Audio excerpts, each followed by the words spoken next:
the explosion and its results. The next day, which was the 27th of August, was a date celebrated in our wondrous subterranean journey. I never think of it even now, but I shudder with horror. My heart beats wildly at the very memory of that awful day.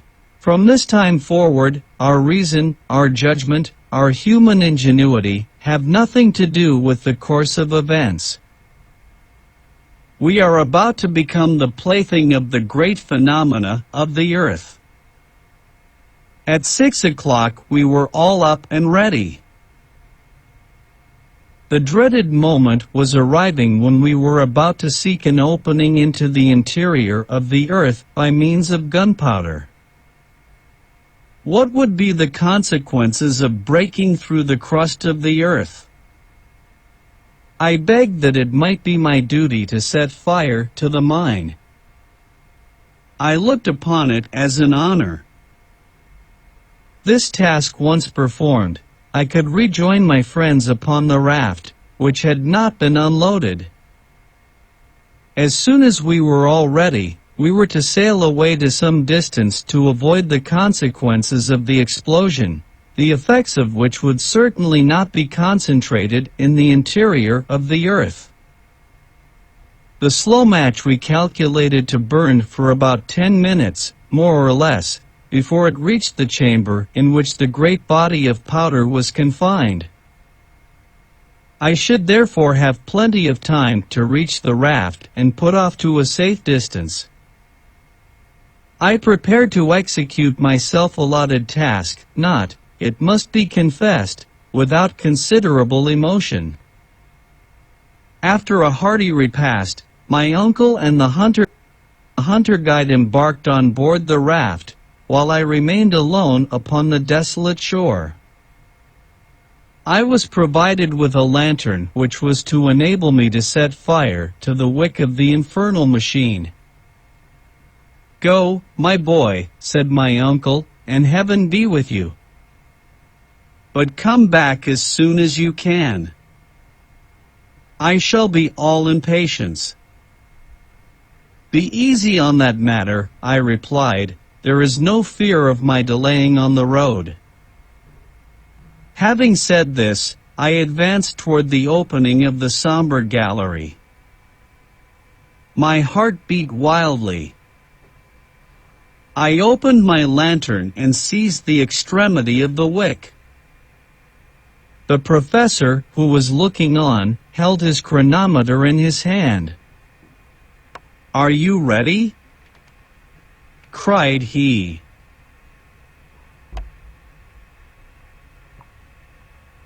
"Quite ready." "Well, then, fire away."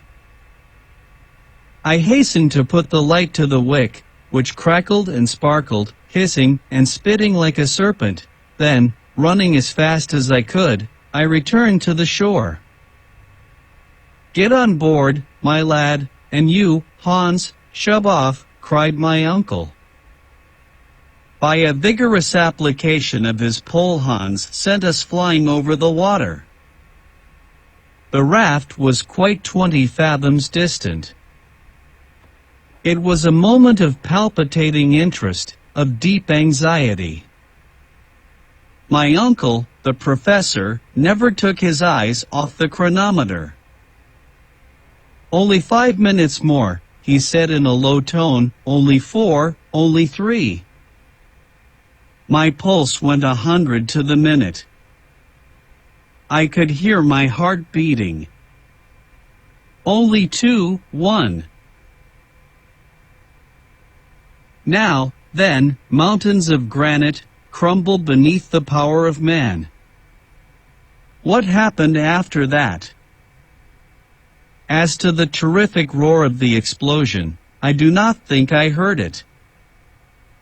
But the form of the rocks completely changed in my eyes. They seemed to be drawn aside like a curtain. I saw a fathomless, a bottomless abyss, which yawned beneath the turgid waves. The sea, which seemed suddenly to have gone mad, then became one great mountainous mass, upon the top of which the raft rose perpendicularly.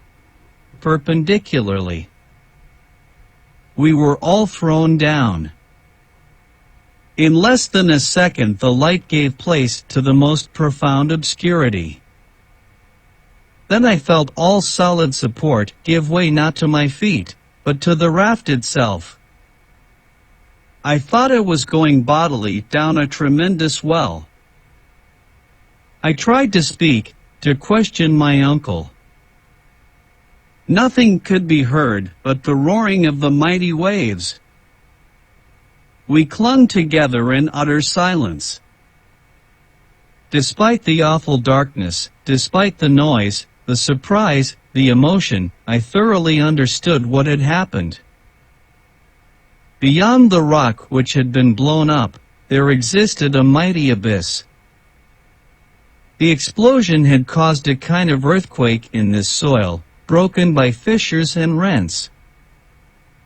The gulf, thus suddenly thrown open, was about to swallow the inland sea which, transformed into a mighty torrent, was dragging us with it. Only one idea filled my mind. We were utterly and completely lost. 1 hour, 2 hours, what more I cannot say, passed in this manner. We sat close together, elbow touching elbow, knee touching knee. We held one another's hands not to be thrown off the raft.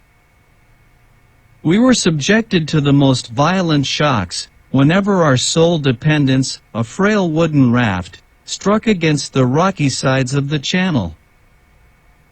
Fortunately for us, these concussions became less and less frequent, which made me fancy that the gallery was getting wider and wider. There could be now no doubt that we had chanced upon the road once followed by Saknussemm, but instead of going down in a proper manner, we had, through our own imprudence, drawn a whole sea with us. These ideas presented themselves to my mind in a very vague and obscure manner. I felt rather than reasoned. I put my ideas together only confusedly, while spinning along like a man going down a waterfall. To judge by the air which, as it were, whipped my face, we must have been rushing at a perfectly lightning rate. To attempt under these circumstances to light a torch was simply impossible, and the last remains of our electric machine, of our Ruhmkorff coil, had been destroyed during the fearful explosion. I was therefore very much confused to see at last a bright light shining close to me. The calm countenance of the guide seemed to gleam upon me. The clever and patient hunter had succeeded in lighting the lantern, and though, in the keen and thorough draught, the flame flickered and vacillated and was nearly put out, it served partially to dissipate the awful obscurity. The gallery into which we had entered was very wide. I was, therefore, quite right in that part of my conjecture. The insufficient light did not allow us to see both of the walls at the same time. The slope of waters, which was carrying us away, was far greater than that of the most rapid river of America. The whole surface of the stream seemed to be composed of liquid arrows, darted forward with extreme violence and power. I can give no idea of the impression it made upon me. The raft, at times, caught in certain whirlpools, and rushed forward, yet turned on itself all the time.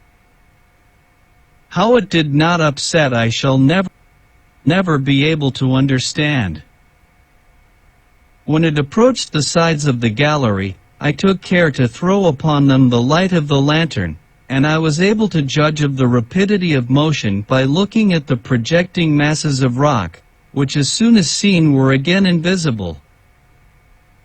So rapid was our progress that points of rock at a considerable distance one from the other appeared like portions of transverse lines, which enclosed us in a kind of net, like that of a line of telegraphic wires. I believe we were now going at a rate of not less than 100 miles an hour.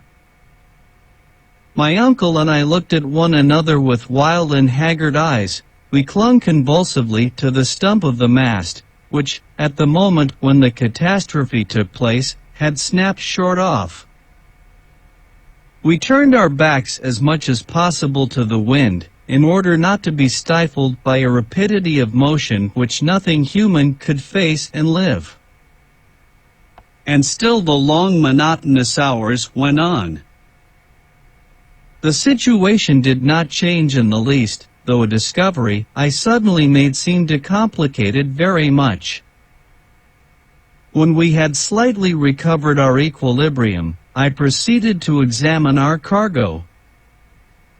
I then made the unsatisfactory discovery that the greater part of it had utterly disappeared. I became alarmed, and determined to discover what were our resources. My heart beat at the idea, but it was absolutely necessary to know on what we had to depend. With this view, I took the lantern and looked around. Of all our former collection of nautical and philosophical instruments, there remained only the chronometer and the compass. The ladders and ropes were reduced to a small piece of rope fastened to the stump of the mast. Not a pickaxe, not a crowbar, not a hammer, and, far worse than all, no food, not enough for one day. This discovery was a prelude to a certain and horrible death. Seated gloomily on the raft, clasping the stump of the mast mechanically, I thought of all I had read as to sufferings from starvation. I remembered everything that history had taught me on the subject, and I shuddered at the remembrance of the agonies to be endured. Maddened at the prospects of enduring the miseries of starvation, I persuaded myself that I must be mistaken. I examined the cracks in the raft. I poked between the joints and beams.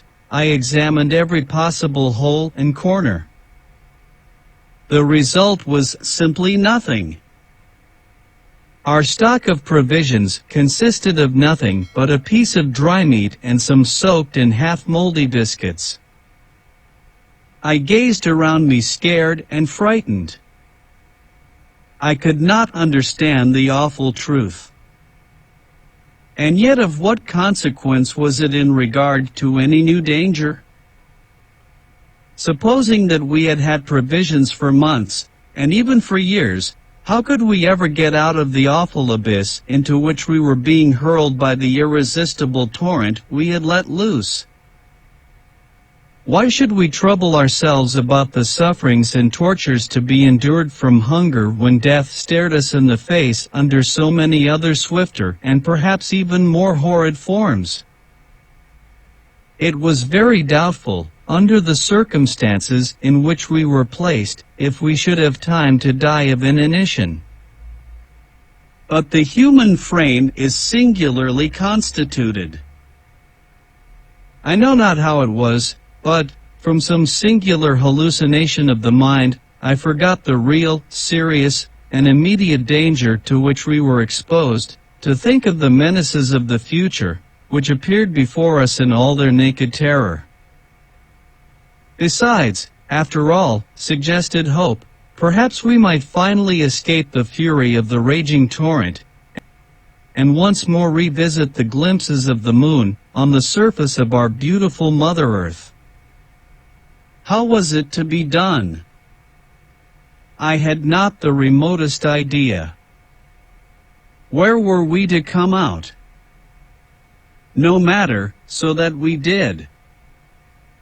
One chance in 1,000 is always a chance, while death from hunger gave us not even the faintest glimpse of hope. It left to the imagination nothing but blank horror, without the faintest chance of escape. I had the greatest mind to reveal all to my uncle, to explain to him the extraordinary and wretched position to which we were reduced, in order that, between the two, we might make a calculation as to the exact space of time which remained for us to live. It appeared to me, the only thing to be done. But I had the courage to hold my tongue, to gnaw at my entrails like the Spartan boy. I wished to leave him all his coolness. At this moment, the light of the lantern slowly fell, and at last went out. The wick had wholly burned to an end. The obscurity became absolute. It was no longer possible to see through the impenetrable darkness. There was one torch left, but it was impossible to keep it alight. Then, like a child, I shut my eyes, that I might not see the darkness. After a great lapse of time, the rapidity of our journey increased. I could feel it by the rush of air upon my face. The slope of the waters was excessive. I began to feel that we were no longer going down a slope, we were falling. I felt as one does in a dream, going down bodily, falling, falling, falling. I felt that the hands of my uncle and Hans were vigorously clasping my arms. Suddenly, after a lapse of time scarcely appreciable, I felt something like a shock. The raft had not struck a hard body, but had suddenly been checked in its course. A waterspout, a liquid column of water, fell upon us. I felt suffocating. I was being drowned. Still, the sudden inundation did not last.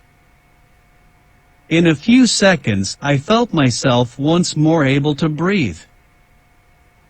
My uncle and Hans pressed my arms, and the raft carried us all three away.